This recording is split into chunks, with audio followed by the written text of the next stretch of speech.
had to sell them on the title of The French Connection, as I understand. The heads of advertising and publicity took a poll before the movie came out. They went to some supermarkets and some department stores in the afternoon, and they mostly got a lot of women.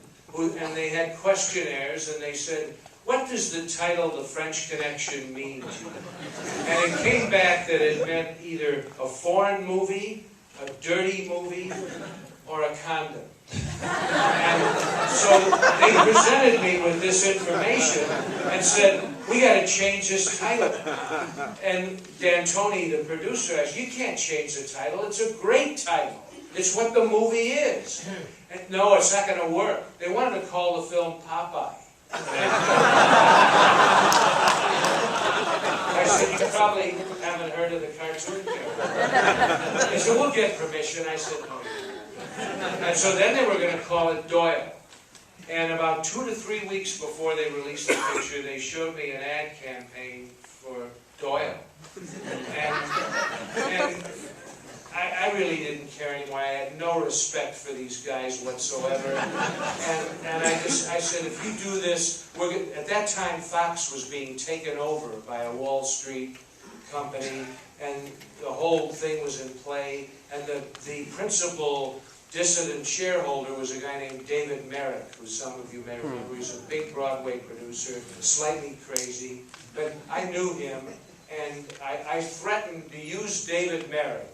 I said, "I'm going to go to Merrick, who's a dissident stockholder, and I'm going to say, you guys bought a book by the author of the Green Berets. You paid $10,000 for it." It was a lot of money then. And it's not chopped liver now, let's face it. But I said, "Now you want to change the title." And I didn't think we had a chance, but they backed off. We just backed them off. They didn't know what the hell they were doing.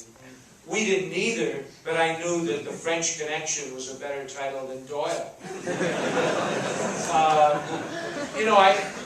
You guys probably know everything there is to know about The French Connection and are afraid to ask. I mean, I'll answer some questions, but I have a little surprise for you. Yes. Okay? Please. I have a little surprise for you this evening, because I don't know how many of you are going to stay for the next film. But the next film... To Live and Die in L.A. Woo!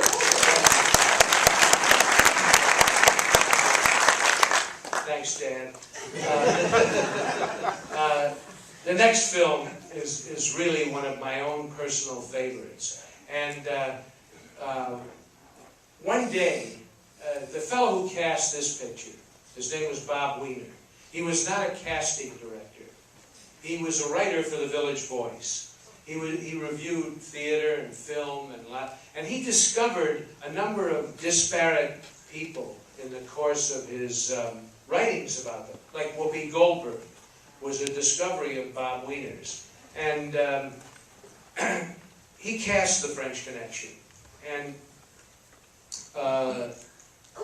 then he moved to France. And a number of years later, when I got the script, I wrote the script of To Live and Die in L.A., I called Bob and I said, "I'd like you to come back and do it again." And he said, "Well, send me the script." So I sent him the script. He said, "Okay, I'll come back." And I said, I want complete unknowns in the cast. I don't want any name actors. I want just guys who are right for the part in every role. And so he went around, because he knew where to look, and he was looking for actors for To Live and Die in L.A. And one day he called me from Toronto, from the Shakespeare Festival. And he said, "You got to come up here." I said, "Why?"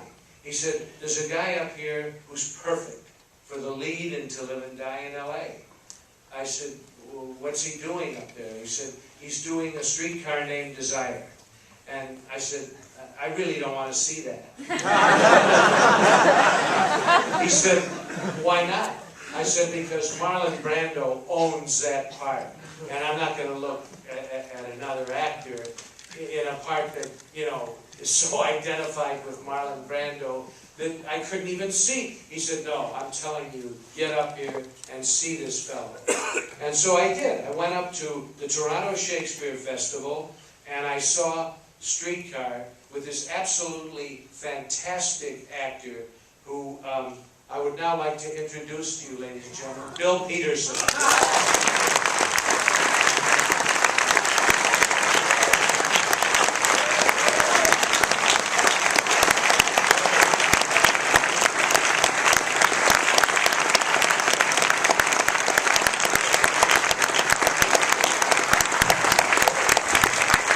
Thanks. Is your dad out here too tonight? Yeah.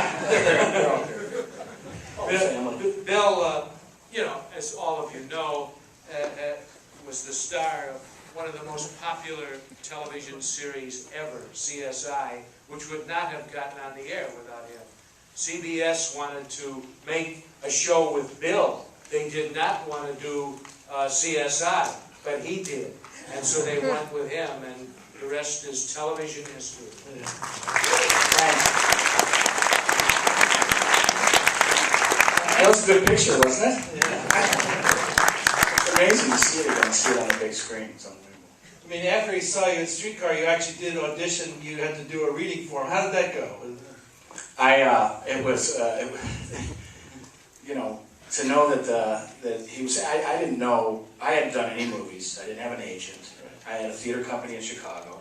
I was up at Stratford Festival outside of Toronto doing this great production of Streetcar. And I ended up meeting Billy in New York. He wanted to sit and talk about the script, and I was like, why me? You know, this is too strange.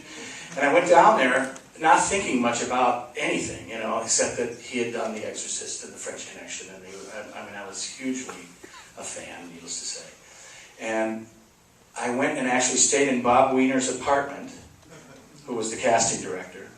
And we went over to see Billy. He had a beautiful apartment on Park Avenue. And I walked in there, and it was just Billy sitting in the kitchen.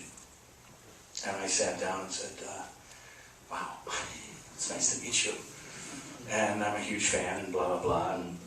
And he was so gracious and nice to me.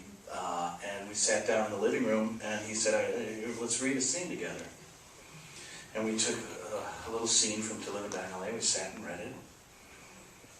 And we got done reading it, and he said, good, that's enough for me. You got the part. And I was like, okay, this is a joke. Friedkin's sitting in New York, and he's having actors come in and out of his place, offering them the part to this movie. There's no way I'm getting this.